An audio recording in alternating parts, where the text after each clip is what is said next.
The member for Menzies. Thank you, Deputy Speaker. Before I begin, can I congratulate those opposite and the new member for Aston, Mary Doyle, on getting elected. That is a significant achievement for her, her campaign team and to the Labor Party. But all of that said, I have been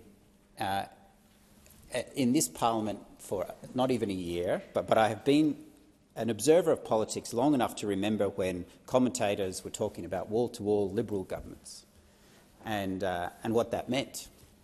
And I remember how fleeting that can be, because to be in power at a state or a federal level is the gift of the Australian people, and you have to earn that not only on the day of the election but every day after.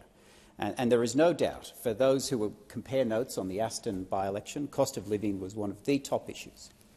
And there will be an analysis of what happened, and my party will do one, and your party will do one, I'm sure. But it's clear that the people of Melbourne, and probably the people of Australia, are giving you a chance. They're giving you a chance to solve their problems. And when they give you a chance, for them it's really giving you a second chance. Because when you look at the promises that were made before the last election, those promises have been broken. And you've heard them many times over, that several references to $275, to quotes of real lasting plans for cheaper electricity and cheaper mortgages, that Australia would be better off under a Labor government. So you're being given a second chance. And when you're given a second chance, I say don't waste it, because I don't think Australians will give you a third chance. This is it. This is your second chance. And tonight, the Treasurer has one job, and it's to reduce inflation. And the reason that that's his most important job is because at the moment all that work is being done by the Reserve Bank of Australia, all of it. And we can have a tit-for-tat about who's to blame for the previous government or the last 12 months, and the truth is it's a bit of both. It has to be a bit of both. It would be unreasonable to say otherwise.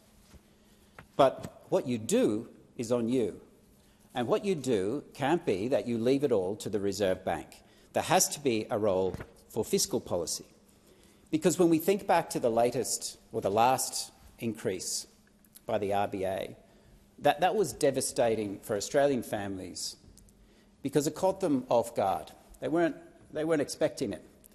The professionals weren't expecting it. We saw it in how the market reacted. We saw it in how all of the commentators, all of the media who are professionals of this didn't expect it.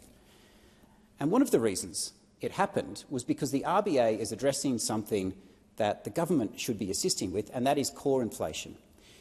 Because you can brag about where Australia ranks in inflation around the world, but core inflation, which excludes some of the variable items of food and resources which go up and down on a more variable rate, it is the inflation that's sticky, that lasts longer and that affects people more. And when the RBA saw core inflation being higher than any G7 country, well then what you are doing from fiscal policy isn't working, and the RBA has to do it. And you may call it a cliche of having one foot on the accelerator and one foot on the brake, but it is the most simple metaphor for what's happening. We need fiscal policy, we need the government to be working in tandem with monetary policy, not counter to it. So today, in question time, we saw a lot of hubris, we saw a lot of chanting. The responses of why were repeated with great enthusiasm today. And we hear the same cliches again: inherited $1 trillion of debt. Even though half of that, you say Liberal debt, half of that inherited from the previous Labor government. Even though, let's just forget that we had a pandemic. Let's just forget about that. And let's forget that there was actual responses to that included your support of the pandemic debt. That's just conveniently forgotten. So yes, debt is a massive problem, and yes, guess what? Debt, there is a bipartisan element to it, but it is dishonest to ignore the pandemic and the important decisions that were made by the previous government and your support of those. In fact, you didn't just support them, you asked for them to be extended. Debt would be even higher if you actually were sitting over there during the pandemic. So you have been given a second chance. I say the Treasurer tonight shouldn't waste it because you won't get a third.